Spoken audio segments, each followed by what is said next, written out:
Assalamualaikum semuanya. Semoga kalian semua dalam keadaan sehat dan dilancarkan rezekinya. Amin ya robbal alamin. Alkisah, Abu Nawas memiliki seorang tetangga yang mempunyai sifat pemarah. Dan lebih parahnya lagi, dia seringkali meminjam barang kepada orang lain. Apabila permintaannya ditolak, ia tak segan-segan untuk berbuat jahat. Pernah pada suatu hari, tetangganya itu hendak meminjam keledai milik Hasan. Tapi karena keledainya sedang sakit, Hasan tidak mau meminjamkannya. Hal ini membuat si tetangga menjadi kesal dan emosi. Kemudian pada malam harinya, diam-diam tetangganya itu mendatangi rumah Hasan. Lalu ia memasuki kandang keledai dan membunuh keledai tersebut. Ternyata tanpa ia sadari, perbuatannya diketahui oleh Abu Nawas. Tapi karena tak punya cukup bukti, Abu Nawas tak berani menuduhnya. Pada keesokan harinya, tetangganya itu mendatangi rumah Abu Nawas. "Hei Abu Nawas, aku ingin pinjam keledaimu," kata tetangganya. Abu Nawas pun menjadi bingung. Kalau ia menolak, bisa-bisa dipukul olehnya. Bisa juga keledainya akan dibunuh seperti yang dialami oleh keledai milik Hasan. "Waduh, gimana ya?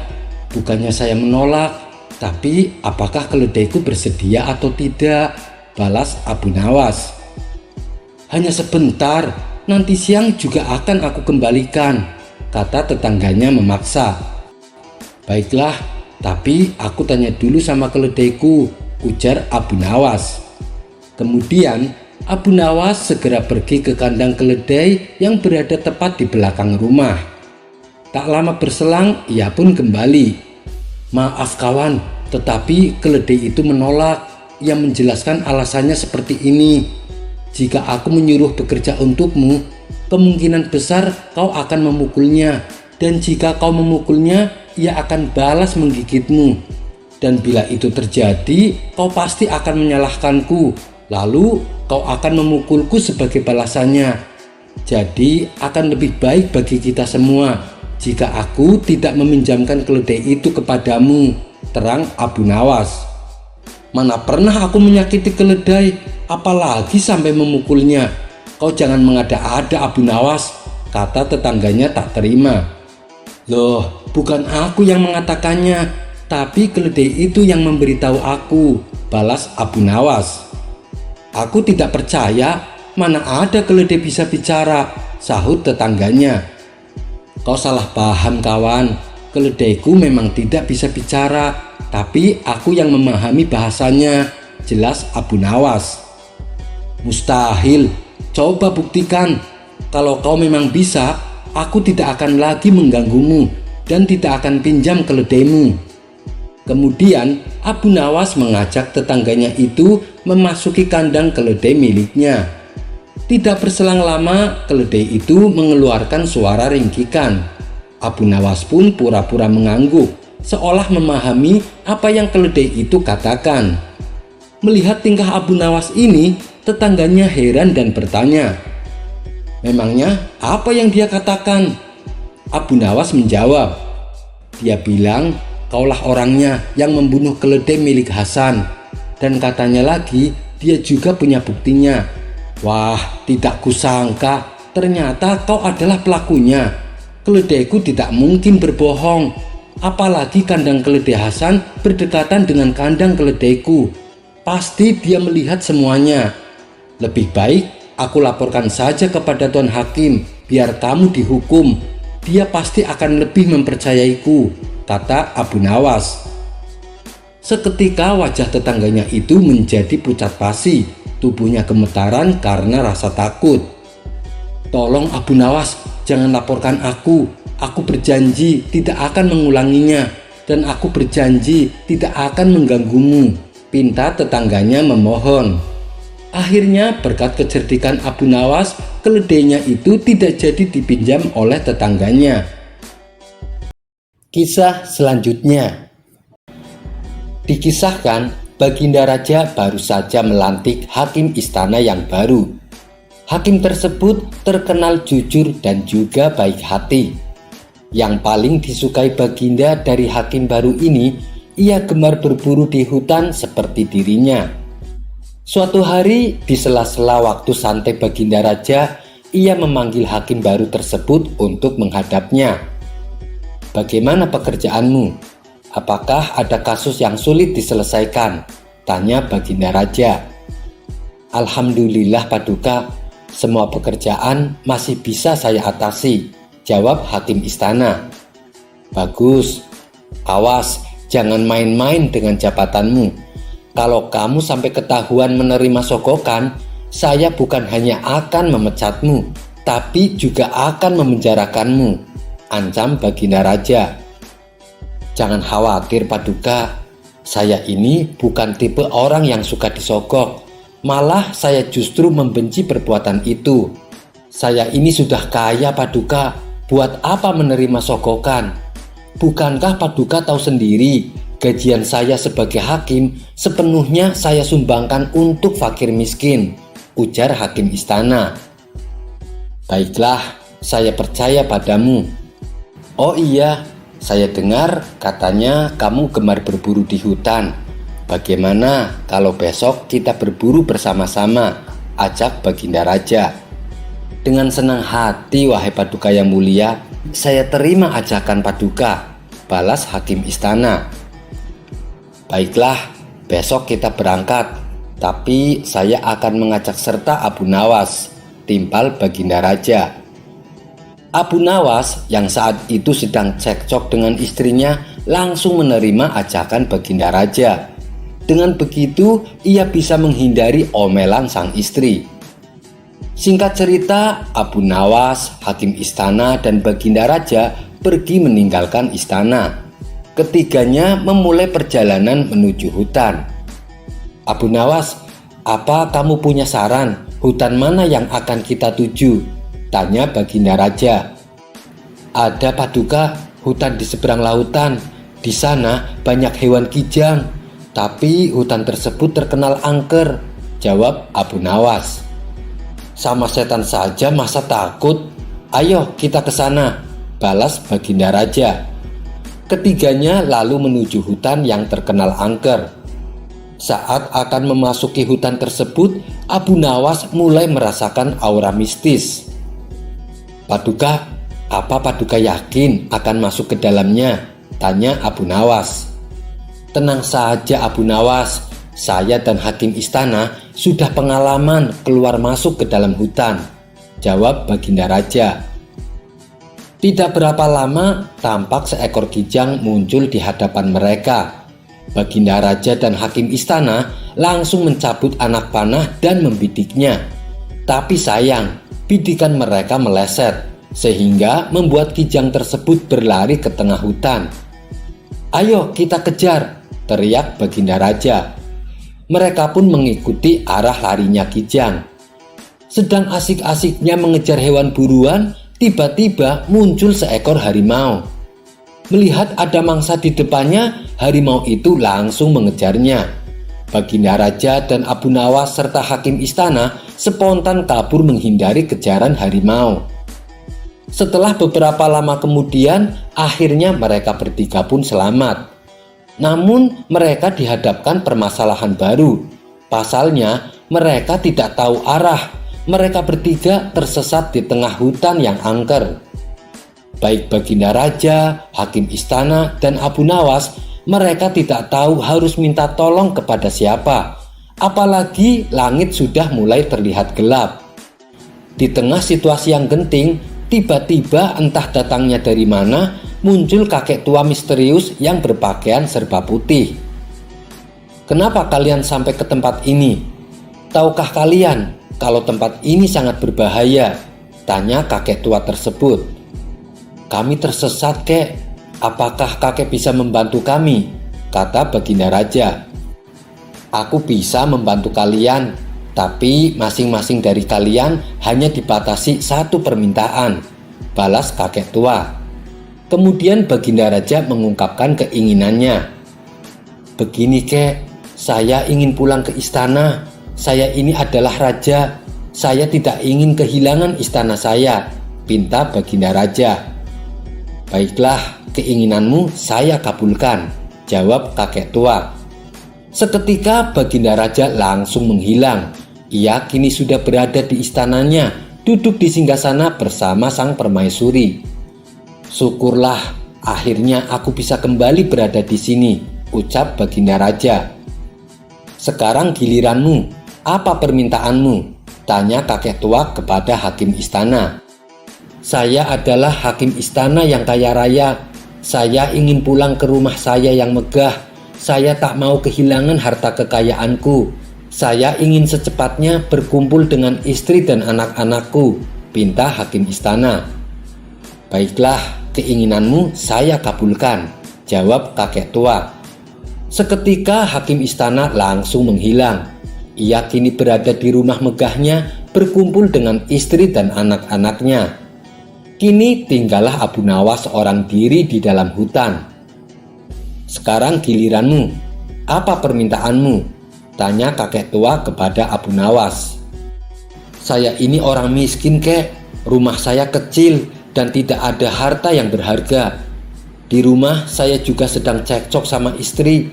Saya tidak tahan dengan omelannya. Hal inilah yang membuat saya tidak betah di rumah.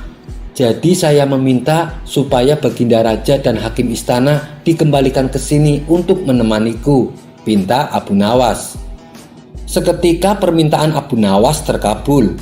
Baginda Raja dan hakim istana tiba-tiba kembali berada di sampingnya. Hakim istana dan Baginda Raja terkejut dengan kejadian ini. Kenapa kami kembali berada di sini? Tanya Baginda Raja dan hakim istana. Itu atas permintaan kawanmu. Katanya dia sedang tidak betah di rumah. Dia ingin kalian berdua menemaninya di sini, jawab kakek tua. Abu Nawas, kamu kurang ajar, teriak hakim istana dan Baginda Raja. Sementara si kakek tua misterius itu langsung menghilang dari hadapan. Kisah selanjutnya. Dikisahkan, suatu hari Baginda Raja mengundang 3 orang ilmuwan yang paling pintar di kota Baghdad. Tak lupa Abu Nawas juga turut serta diundang. Kemudian Baginda Raja bertanya kepada ketiga ilmuwan tersebut, penemuan apa yang sudah kalian ciptakan? Ilmuwan pertama mengatakan bahwa ia sedang melakukan penelitian membuat benda yang ajaib. Apa nama bendanya? Tanya Baginda Raja. Saya belum memberinya nama, Paduka, tapi dengan penemuan saya nantinya orang-orang bisa berkomunikasi meskipun jaraknya berjauhan, kata ilmuwan pertama memberitahu. Wah, hebat sekali. Kira-kira kapan benda itu bisa terwujud? Tanya Baginda Raja. Saya akan usahakan secepatnya, Paduka, jawab ilmuwan pertama. Baiklah, lalu bagaimana denganmu? Tanya Baginda Raja kepada ilmuwan kedua.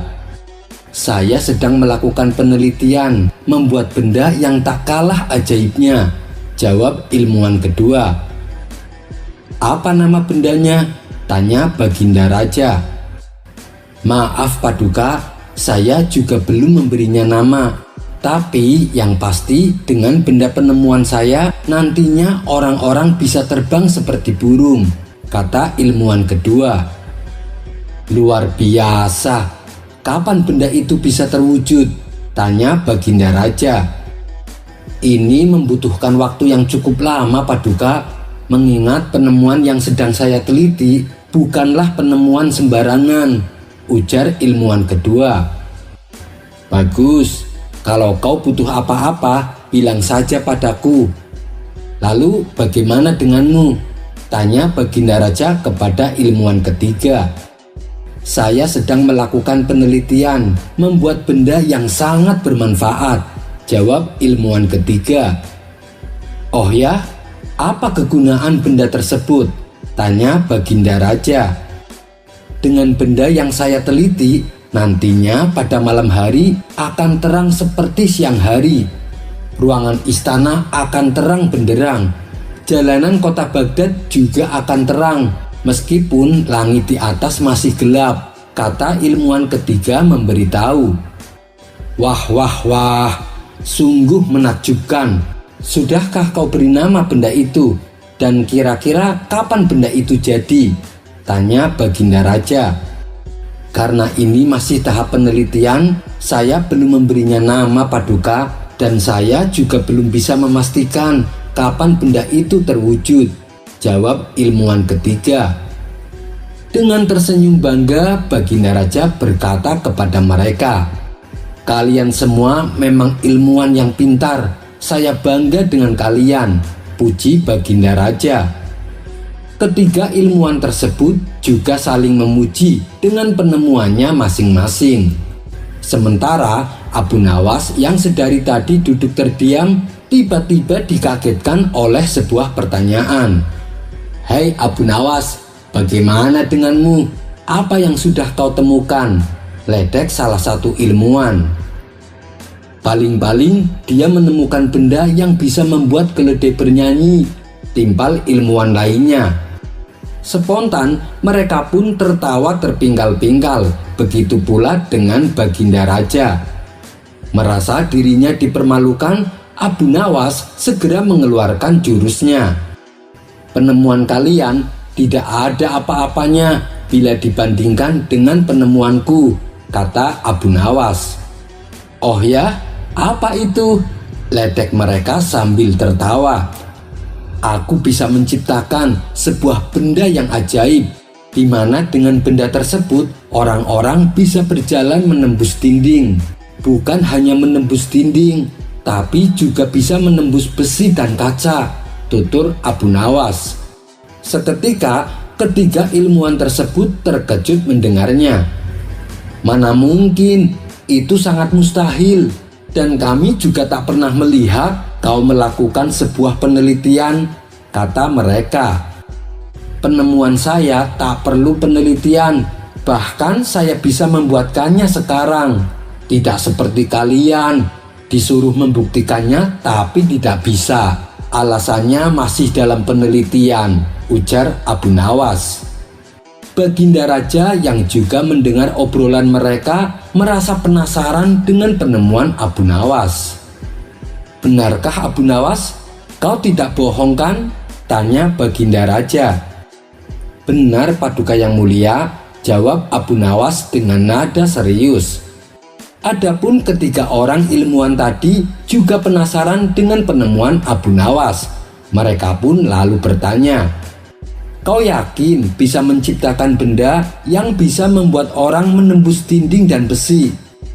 Dengan penuh percaya diri, Abu Nawas menjawab, tentu saja bisa dan akan kubuktikan sekarang, jawab Abu Nawas. Semakin bertambah kagumlah mereka mendengarnya. Luar biasa, apa nama benda penemuanmu? Tanya mereka kembali. Nama bendanya adalah pintu, jawab Abu Nawas cengengesan. Spontan Baginda Raja tertawa terpingkal-pingkal mendengarnya. Kurang ajar, kita telah dikerjai Abu Nawas, kata mereka dengan nada kesal. Tawa Baginda Raja pun semakin keras melihat reaksi ketiga orang ilmuwan tersebut. Dan dengan masih tertawa, Baginda Raja berkata, kalian boleh lebih pintar dari Abu Nawas, tapi ketahuilah, kalian tak akan bisa mengalahkan akal cerdiknya. Kisah selanjutnya. Seperti kita ketahui bahwa adanya manusia tinggal di bumi, itu dikarenakan Nabi Adam berbuat kesalahan. Pada awalnya Nabi Adam tinggal di surga dengan berbagai kenikmatan yang tiada tara. Akan tetapi karena tipuan dan rayuan iblis, Nabi Adam akhirnya melakukan kesalahan dengan memakan buah khuldi, sehingga membuat dirinya dikeluarkan dari surga. Ternyata perbuatan Nabi Adam tersebut pernah dipermasalahkan oleh Nabi Musa. Suatu ketika saat mereka berdua bertemu, Nabi Musa berkata kepada Nabi Adam, "Hai Adam, Engkau adalah nabi yang telah diciptakan Allah langsung dengan tangannya, ditiupkan ruh langsung dari ruhnya, disujudi oleh para malaikat, dan ditempatkan di surganya. Namun engkau telah mengeluarkan manusia ke bumi karena kesalahan yang telah diperbuat olehmu.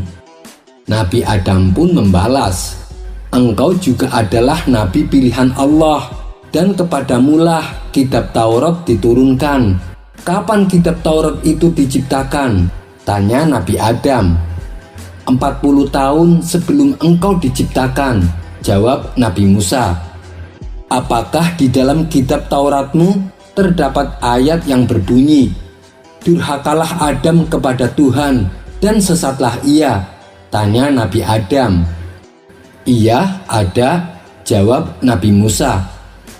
Lalu kenapa kau menyalahkan aku atas perbuatanku, padahal kesalahanku ini sudah tertulis di dalam kitab Tauratmu jauh sebelum 40 tahun aku diciptakan, ujar Nabi Adam.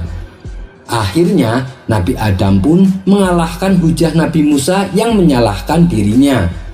Kisah ini terdapat dalam hadis riwayat Muslim dan juga terdapat dalam kitab Duratun Nasihin.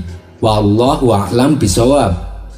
Kisah selanjutnya, ada kisah menarik tentang sahabat Nabi yang bernama Abdurrahman bin Auf, di mana beliau ini merupakan sahabat Nabi yang paling kaya raya.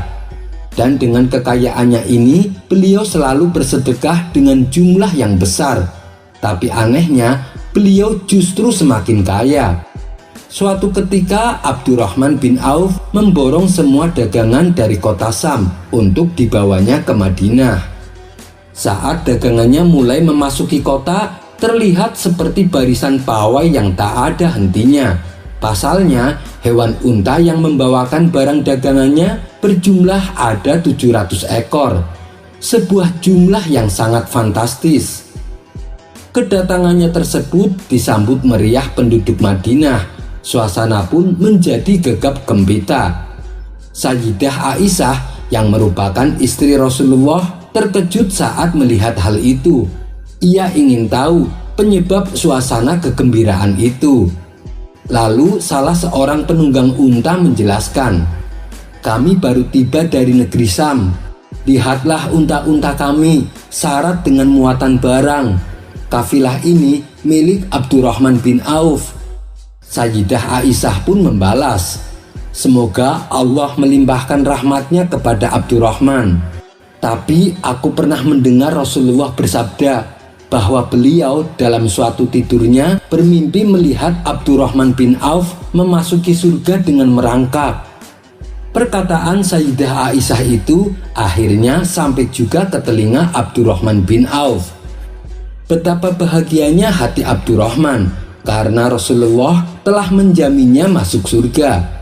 Tapi dalam hati ia berkata, andai mampu aku memasuki surga sambil berjalan. Kemudian sebelum iring-iringan unta berhenti, ia bergegas menuju rumah Sayyidah Aisyah.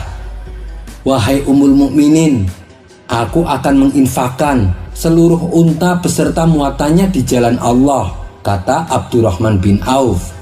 Segera setelah itu, beliau membagi-bagikan seluruh barang dagangannya kepada penduduk Madinah.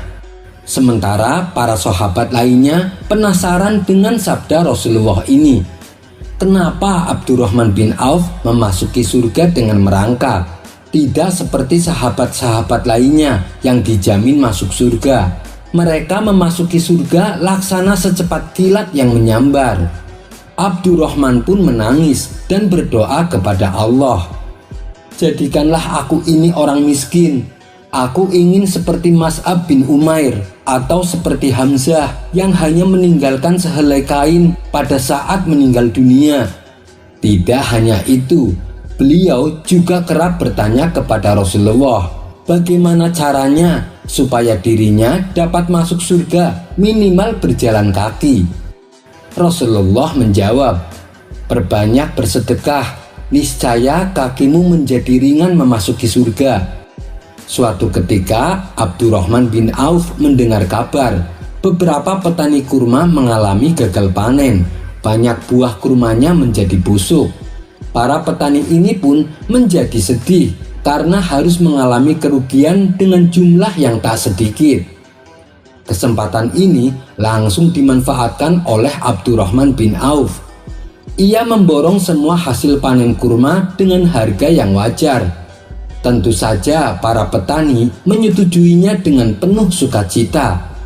Setelah transaksi disepakati, Abdurrahman bin Auf membayarnya secara kontan. Para petani pun tidak jadi rugi. Tapi para petani ini heran, kenapa Abdurrahman bin Auf mau membelinya dengan harga yang wajar. Ternyata beliau melakukan itu supaya bisa menjadi miskin. Beliau lalu menjual kembali kurmanya dengan harga yang lebih mahal dan berharap orang-orang tidak akan ada yang mau membelinya. Dengan begitu, ia akan menjadi bangkrut. Akan tetapi, Allah berkehendak lain. Tiba-tiba datang rombongan utusan dari Yaman. Uniknya, orang-orang itu justru mencari kurma-kurma yang busuk. Mereka menjelaskan bahwa negerinya sedang dilanda wabah. Dan menurut tabib sang raja, salah satu obat untuk menangkal penyakit menular itu adalah dengan ramuan yang terbuat dari bahan kurma-kurma yang busuk. Mereka pun lalu mendatangi Abdurrahman bin Auf dan membelinya dengan harga 10 kali lipat. Begitulah kisah sahabat Abdurrahman bin Auf yang ditakdirkan oleh Allah sebagai sahabat yang kaya raya. Meskipun beliau sudah melakukan berbagai cara untuk miskin, namun kalau Allah sudah berkehendak, tak akan ada yang bisa merubahnya. Wallahu a'lam bishawab. Kisah selanjutnya. Entah kenapa, tanpa sebab, tiba-tiba Baginda Raja menjadi emosian. Ia memaki-maki semua para menterinya. Abu Nawas yang kala itu berada di dalam istana juga tak luput dari amarah Baginda Raja. Saking emosinya, ia mengusir Abu Nawas dan tak boleh lagi menginjakan kakinya ke istana. Beberapa hari setelah peristiwa itu, banyak warga yang mengeluh dengan perubahan sikap Baginda Raja. Ia sekarang mudah emosi dan gampang marah. Bahkan beberapa menterinya ada yang mengundurkan diri karena takut terkena amarahnya. Akhirnya satu demi satu para menterinya mulai berkurang. Hal ini membuat Baginda Raja khawatir. Ia pun membuka kesempatan bagi rakyatnya untuk menduduki jabatan sebagai menteri. Namun tak ada satupun yang berani mendaftar. Menghadapi masalah ini, Baginda Raja bertambah bingung. Kemudian ia bertanya kepada penasehat istana yang masih setia mendampinginya. "Ada apa dengan kerajaan ini? Kenapa jadi begini?" tanya Baginda Raja. "Ampun yang mulia, hal ini dikarenakan sikap Paduka sendiri. Akhir-akhir ini Paduka mudah emosi dan tanpa sebab menghukum menteri yang tidak bersalah. Hal inilah yang membuat mereka tak tahan menjadi menteri istana. Sebaiknya Paduka periksa ke seorang tabib, barangkali ada solusinya," saran penasehat istana. "Kau kira saya sakit? Lancang sekali ucapanmu," bentak Baginda Raja. Ia pun menyuruh beberapa pengawal untuk menangkap dan memenjarakannya. Kabar tentang dipenjarakannya penasehat istana akhirnya sampai juga ke telinga Abu Nawas. "Bagaimana ini Abu Nawas?" tanya para warga. "Harus ada seseorang yang bisa menyadarkan Baginda Raja," kata warga lainnya. "Benar Abu Nawas, tapi kalau kami yang melakukannya, itu tidak mungkin. Penasehat istana saja dipenjara, apalagi kami yang rakyat kecil," timpal warga lainnya. Sesaat Abu Nawas termenung. Ia mulai memutar otak untuk mendapatkan jalan keluarnya. Tidak berapa lama kemudian, muncullah ide konyol di benaknya. "Kalian semua sebarkanlah kabar bahwa aku diterkam harimau yang dipeliharanya sejak kecil," kata Abu Nawas. Mereka pun setuju dan menuruti perkataannya, meskipun mereka tidak tahu apa maksud dibalik rencana Abu Nawas tersebut.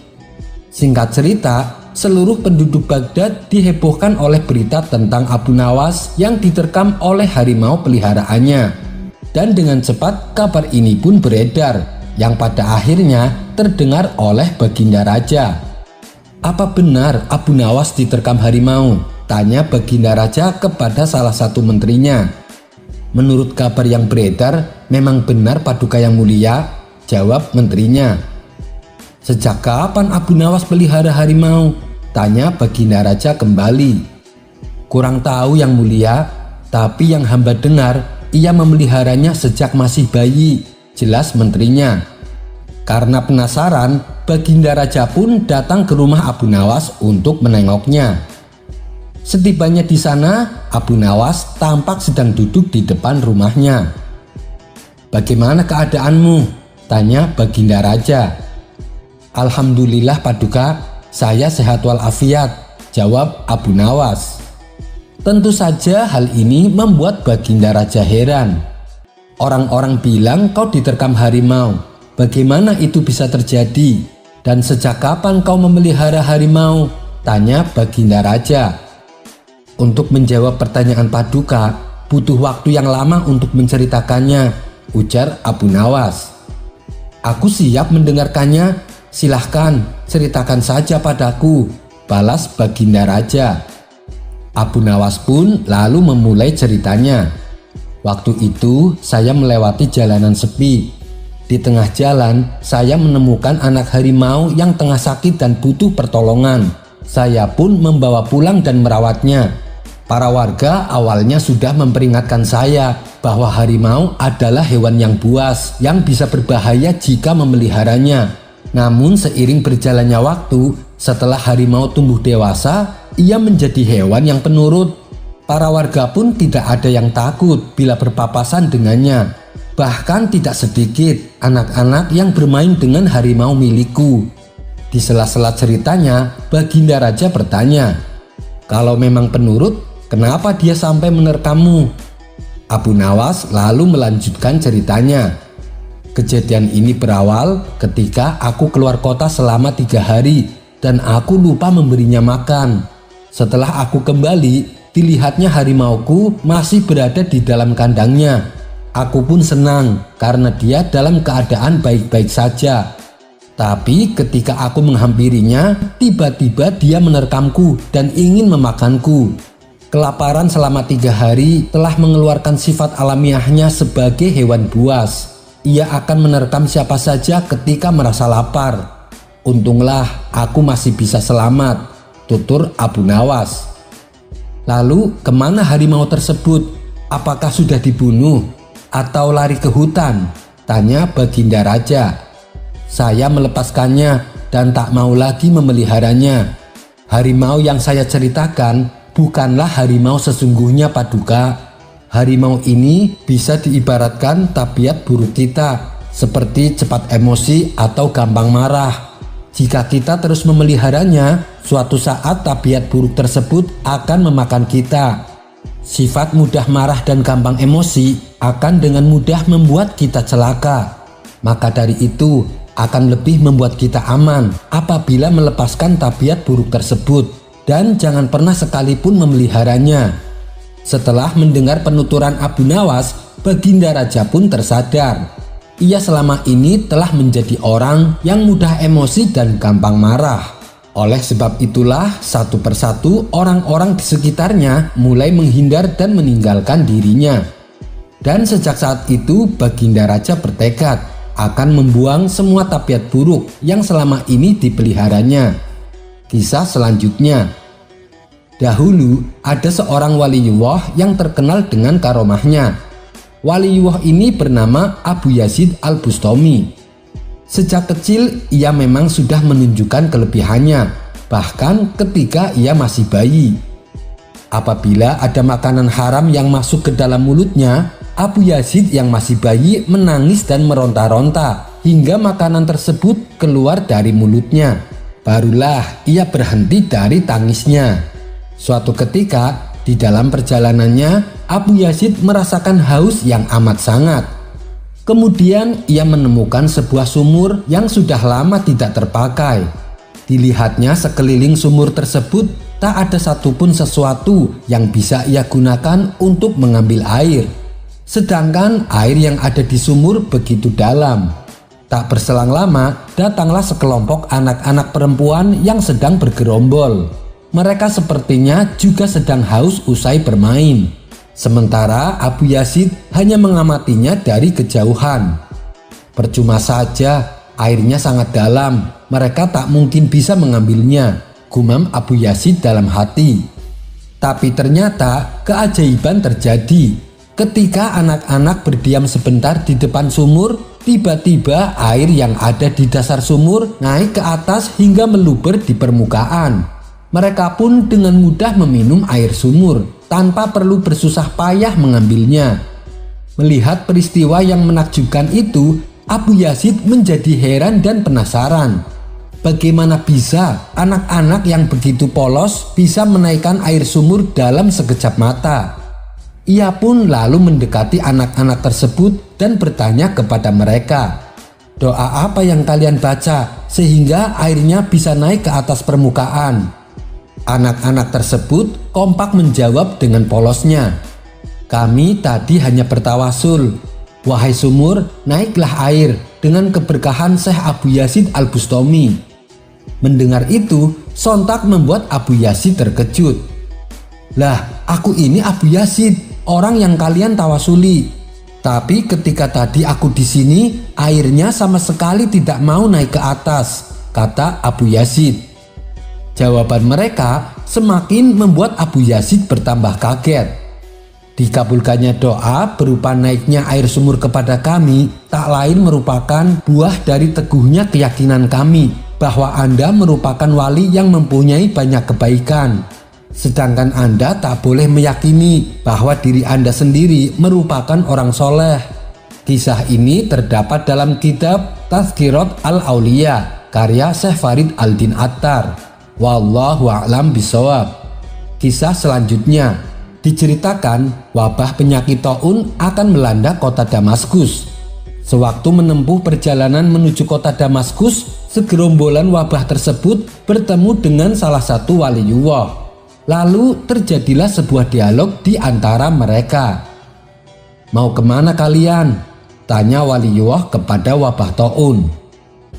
"Kami diperintah oleh Allah untuk memasuki kota Damaskus," jawab wabah taun. Waliullah itu lalu kembali bertanya, "Berapa lama dan berapa banyak manusia yang menjadi korban kalian?" Wabah taun menjawab, 2 tahun dengan 1000 korban yang meninggal dunia." Singkat cerita, setelah 2 tahun berlalu, jumlah korban yang meninggal ternyata mencapai 50 ribuan orang.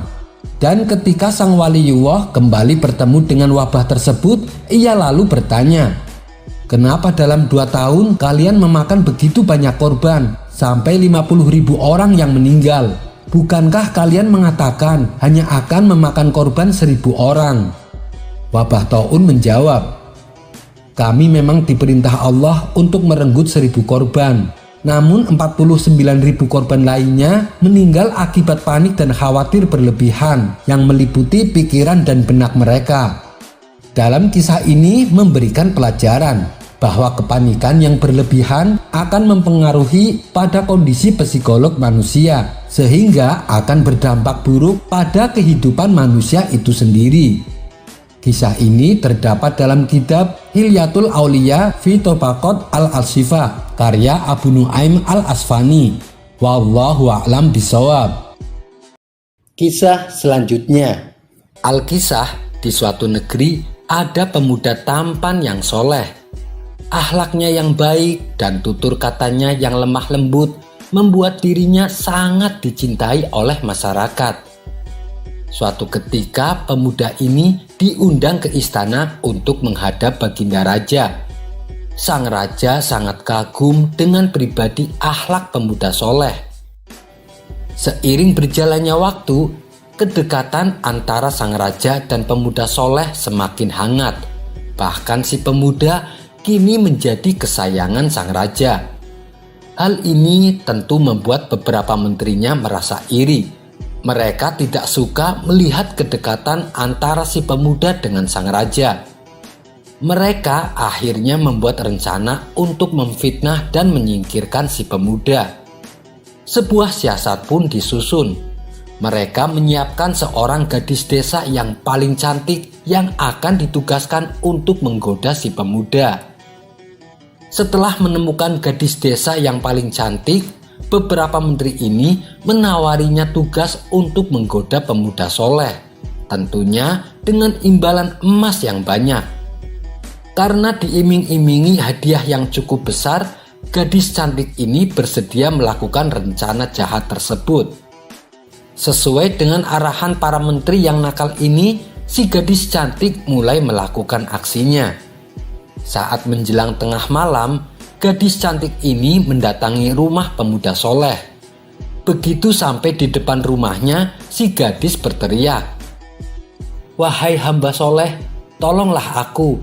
Perjalanan yang akan aku tempuh masih jauh. Aku tak berani melanjutkan perjalanan. Aku takut bila nanti ada penjahat." Si pemuda yang sedang berzikir segera berhenti. Lantas ia membuka pintu rumahnya. Melihat yang datang adalah gadis cantik, hati pemuda soleh ini menjadi berkecamuk. Kalau ia mengizinkan si gadis untuk menginap, takutnya akan menjadi fitnah.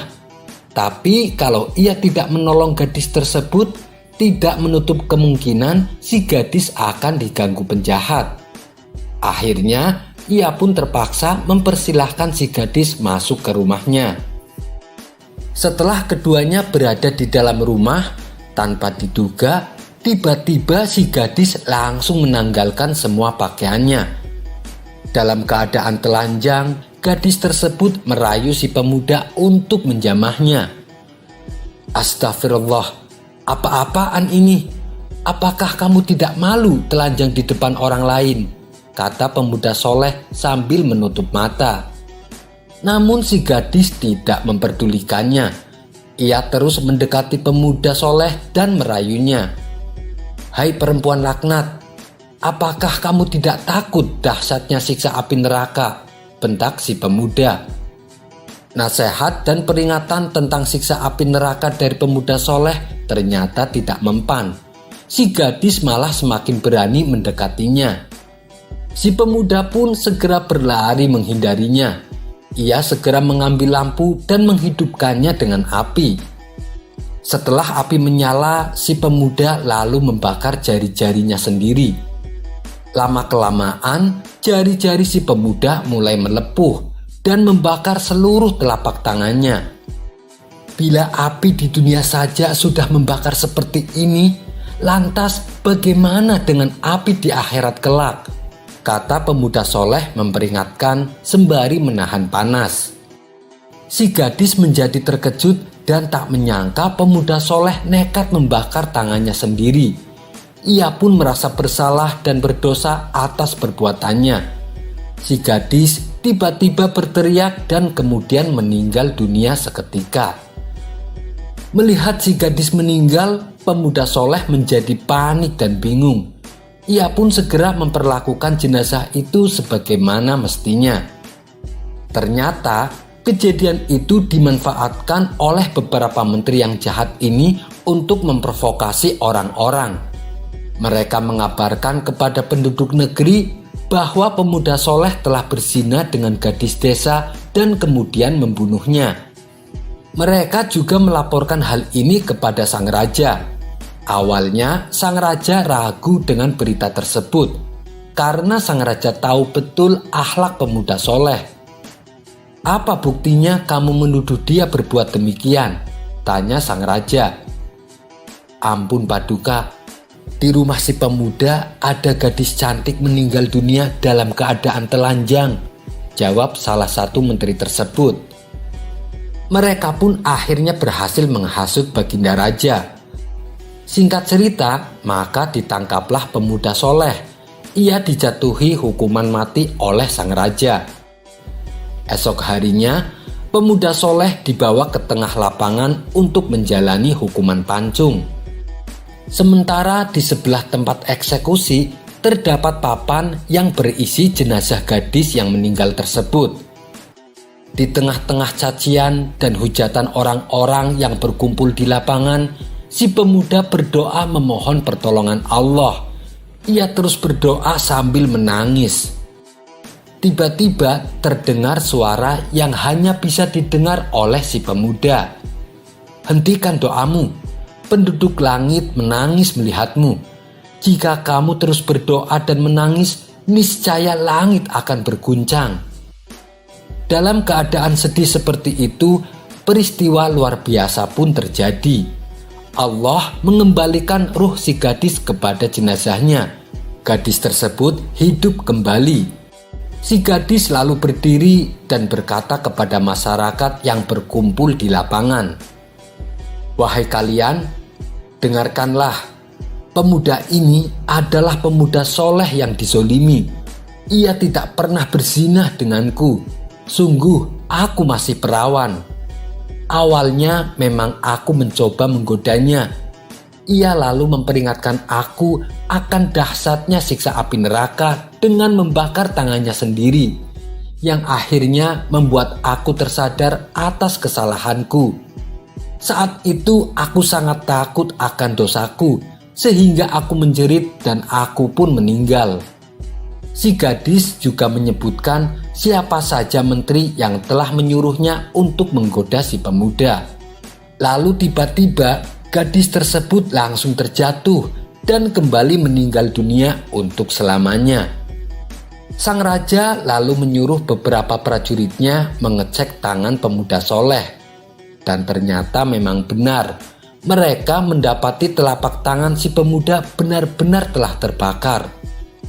Sang raja segera menyatakan penyesalan atas keputusannya yang salah. Namun tiba-tiba pemuda soleh tersebut menjerit dan kemudian meninggal dunia. Betapa sedihnya hati sang raja. Ia kehilangan pemuda soleh yang sangat ia sayangi. Di balik kesedihannya, sang raja juga merasa murka kepada beberapa menteri yang menghasutnya. Dengan wajah penuh amarah, saat itu juga sang raja memerintahkan para algojonya untuk menghukum mati para menteri tersebut. Sementara jenazah pemuda soleh dimakamkan berdampingan dengan makam gadis tersebut. Kisah ini terdapat dalam kitab An-Nawadir karya Syekh Syihabuddin bin Salamah. Wallahu a'lam bishawab. Kisah selanjutnya adalah Idham Alimuddin. Dia dulunya merupakan jenderal perang yang sangat terkenal, ahli siasat perang, jago negosiasi, dan juga kaya raya. Tapi karir berperangnya terhenti setelah mengalami kelumpuhan saat memimpin perang melawan Bizantium. Tidak berselang lama, anak dan istrinya juga ikut terbunuh. Ia pun akhirnya memilih untuk pensiun menjadi tentara. Kini sang jenderal hidup sendirian dengan kekayaannya yang berlimpah. Meskipun sudah tua dan menderita kelumpuhan, naluri menantang orang masih melekat dalam diri sang jenderal. Tapi kali ini bukan menantang adu kekuatan fisik, melainkan kekuatan pikiran. Tampaknya ia bukan hanya ingin dikenal sebagai jenderal perang, tapi ia juga ingin dikenal sebagai tokoh paling cerdik dan pandai di kota Baghdad. Untuk itulah dia tak segan-segan memberikan banyak hadiah bagi siapa saja yang bisa menjawab teka-tekinya. Sampai hari ini sudah 100 orang lebih yang dia tantang, namun tak satu pun dari mereka yang berhasil mengalahkannya. Total pertanyaan yang diajukan jenderal ada 3. Tapi uniknya dari permainan ini, apabila berhasil menjawab soal pertama dan kedua, tapi gagal menjawab pertanyaan yang ketiga, maka semua hadiahnya menjadi gugur.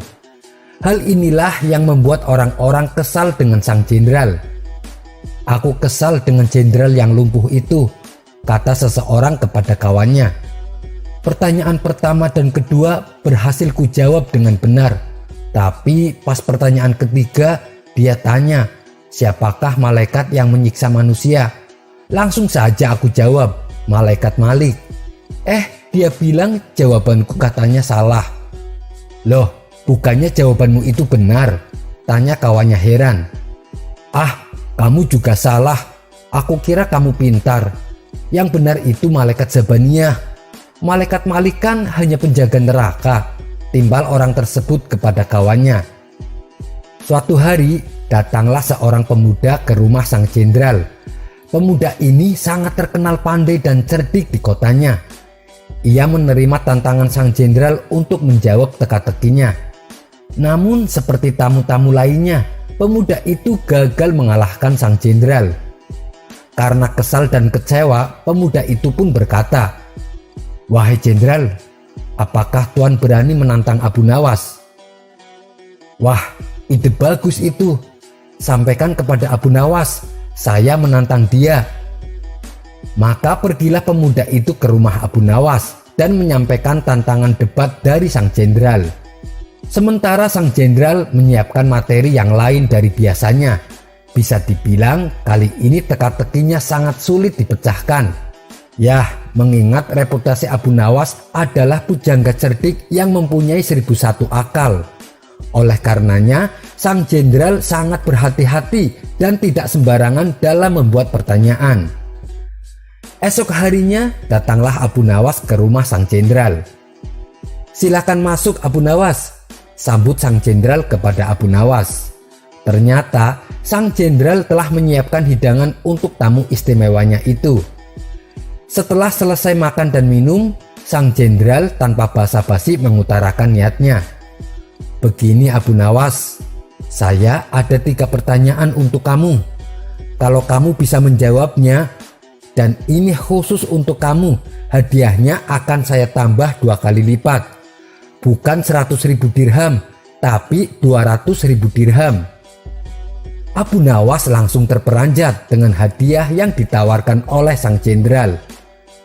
Namun ada syaratnya Abu Nawas. "Kalau kamu tidak bisa menjawab semua pertanyaanku, sebagai hukumannya kamu harus berpidato di depan umum kalau aku adalah pujangga paling pintar di kota Baghdad," ucap sang jenderal kepada Abu Nawas. Tanpa menunggu lama, Abu Nawas langsung mengiyakan tawaran sang jenderal. "Baiklah Abu Nawas, sekarang kita mulai saja," sahut sang jenderal. "Tapi sebelumnya tutup matamu dengan kain ini, dan engkau harus menggendongku karena aku akan mengajakmu ke suatu tempat."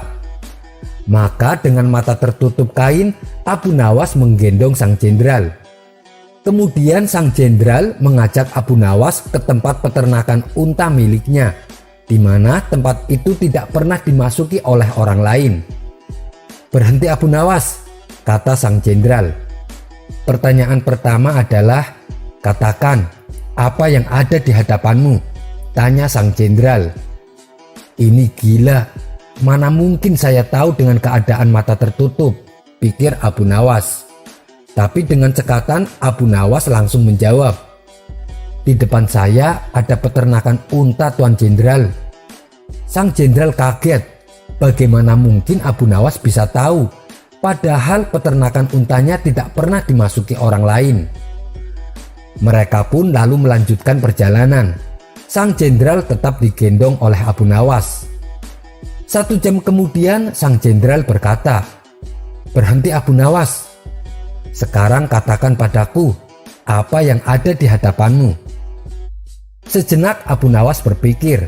Ia pun lalu menjawabnya, "Di depan saya ada sungai. Di sekitarnya ada pohon tin dan pohon zaitun," jawab Abu Nawas. Sang jenderal kembali dibuatnya kaget. Bagaimana mungkin Abu Nawas bisa menjawabnya dengan tepat? Dia pasti mempunyai ilmu sihir, pikir sang jenderal. "2 pertanyaan sudah kamu jawab dengan benar," ujar sang jenderal. "Mari kita melanjutkan perjalanan untuk pertanyaan terakhir," ajak sang jenderal. Sang jenderal kemudian menuntun Abu Nawas melewati gurun, hingga sampailah mereka berdua ke tempat pelacuran yang terletak di tengah padang pasir. "Berhenti Abu Nawas. Sekarang katakan padaku, apa yang ada di hadapanmu?" tanya sang jenderal. Abu Nawas tidak langsung menjawab. Ia berkonsentrasi penuh. Kemudian pelan-pelan dia menjawab, "Di depan saya ada wanita telanjang, Tuan Jenderal." Sang jenderal kaget bukan main. Semua pertanyaannya bisa dijawab dengan tepat oleh Abu Nawas dengan mata tertutup. Sesuai kesepakatan, akhirnya esok paginya sang jenderal menyerahkan hadiahnya di depan istana dengan disaksikan oleh Baginda Raja dan masyarakat. Tapi sebelum memberikan hadiahnya, sang jenderal berpidato menceritakan pengalaman mereka berdua. "Wahai Abu Nawas, saya masih penasaran. Bagaimana bisa kamu menjawab semua pertanyaanku, sedangkan kedua matamu tertutup kain?" tanya sang jenderal. "Itu mudah saja, Jenderal," jawab Abu Nawas. "Ketika Tuan mengajukan pertanyaan pertama, kaki saya menginjak kotoran unta. Dari situlah saya menebak kalau saya berada di peternakan unta." Baginda Raja tersenyum mendengar jawaban Abu Nawas, sedangkan sang jenderal hanya bisa geleng-geleng kepala. "Lalu dengan pertanyaan kedua, bagaimana kamu bisa menjawab dengan tepat?" tanya sang jenderal. Abu Nawas menjawab, "Meskipun mata saya tertutup, tapi telinga saya bisa mendengar suara air mengalir dan burung hasun berkicau. Burung hasun hanya mau makan biji-bijian buah tin dan zaitun, sedangkan pohon tin dan zaitun hanya tumbuh di pinggiran sungai." Lagi-lagi Baginda Raja tersenyum. Sang jenderal dibuatnya terperangah dengan jawaban Abu Nawas. "Baiklah, semua jawabanmu itu masuk akal. Tapi kenapa kamu juga bisa menebak dengan tepat atas pertanyaan yang ketiga?" tanya sang jenderal penasaran. Dengan entengnya Abu Nawas menjawab, "Itu sangat mudah sekali, Tuan. Saat Tuan menyuruh saya berhenti, tiba-tiba saja saya merasakan ular Tuan bergerak-gerak di punggung saya. Endut-endutan, Tuan Jenderal," jawab Abu Nawas menahan tawa. "Dari situlah saya bisa mengetahui kalau di depan saya ada wanita telanjang." Spontan Baginda Raja langsung tertawa terpingkal-pingkal mendengarnya, sedangkan sang jenderal hanya bisa tersenyum kecut menahan malu. Kisah selanjutnya. Suatu ketika di kampung Abu Nawas tinggal ada seorang ahli astronomi yang menguasai ilmu falak atau geografi. Ahli astronomi ini sering menceritakan kepada para warga tentang hakikat sebenarnya mengenai alam jagat raya. Dan yang disampaikannya itu berdasarkan fakta sesuai ilmu astronomi yang ia pelajari. Berkat kemampuannya yang sangat tinggi inilah masyarakat lebih tertarik mendengarkan pernyataan orang ini. Bahkan masyarakat mulai meninggalkan Abu Nawas. Para warga menganggap bahwa Abu Nawas selama ini hanya omong kosong. Dia tidak memahami ilmu falak maupun geografi. Mereka lebih memilih mempercayai teori-teori yang disampaikan oleh ahli astronomi ini. Ada salah satu teori dari ahli astronomi yang membuat masyarakat terkesima. Ia berpendapat bahwa bumi itu bulat seperti bola. Tentu saja pernyataan ini membuat orang-orang kaget, karena selama ini mereka mengira bahwa bumi itu datar. Ahli astronomi itu juga mengatakan, andaikan manusia berjalan ke arah barat terus, maka suatu saat akan tiba di tempat yang sama. Hingga pada suatu hari, rumah ahli astronomi ini kemalingan. Beberapa benda berharga miliknya berhasil dikasak pencuri. Melihat ada pencuri masuk ke rumahnya, ahli astronomi ini berteriak minta tolong. "Tolong, ada pencuri, tolong!" teriaknya. Mendengar teriakan tersebut, si pencuri segera kabur dan berhasil membawa beberapa barang berharga. Di saat yang sama, Abu Nawas melintas di depan rumah ahli astronomi ini. "Hei Abu Nawas, tolong saya, rumahku baru saja kemalingan. Tolong bantu saya untuk mengejar pencurinya," pinta si ahli astronomi. "Malingnya lari ke arah mana?" tanya Abu Nawas. "Malingnya lari ke arah barat," jawabnya. Segera saja Abu Nawas berlari mengejarnya. tapi Abu Nawas larinya ke arah timur. Melihat hal itu, ahli astronomi ini merasa jengkel. "Kamu gimana sih Abu Nawas? Malingnya kan larinya ke arah barat. Kamu malah larinya ke arah timur," ucapnya dengan nada jengkel. Dengan entengnya Abu Nawas menjawab, "Anda kan dulu pernah berkata kalau bumi ini bundar. Andaikan manusia berjalan ke arah barat terus, maka suatu saat akan tiba di tempat yang sama. Makanya aku berlari ke arah timur untuk mencegatnya," ujar Abu Nawas menirukan perkataan ahli astronomi beberapa waktu lalu. Kisah selanjutnya, karena kebutuhan ekonominya yang mendesak, Abu Nawas terpaksa akan menjual angsa miliknya. Ia pun bergegas pergi menuju pasar hewan. Tapi karena cuaca hari itu cukup panas, di tengah perjalanan Abu Nawas memilih untuk beristirahat sebentar. Saat ia duduk di bawah pohon yang cukup rindang, tiba-tiba datang seseorang menghampiri Abu Nawas. "Berapa harga keledaimu?" tanya orang itu. Abu Nawas menjawab, "Tuan, saya mau menjual angsa, bukan menjual keledai." Orang itu kembali berkata, "Saya tidak bertanya kepadamu, saya bertanya kepada angsamu." Ia pun lantas meninggalkan Abu Nawas. Rupanya orang tadi hanya ingin menguji kecerdikan Abu Nawas, dan kali ini Abu Nawas kena batunya. Sekian dulu perjumpaan kita kali ini. Sampai bertemu lagi di kisah selanjutnya. Terima kasih yang sudah subscribe dan setia menonton channel ini. Wassalamualaikum warahmatullahi wabarakatuh.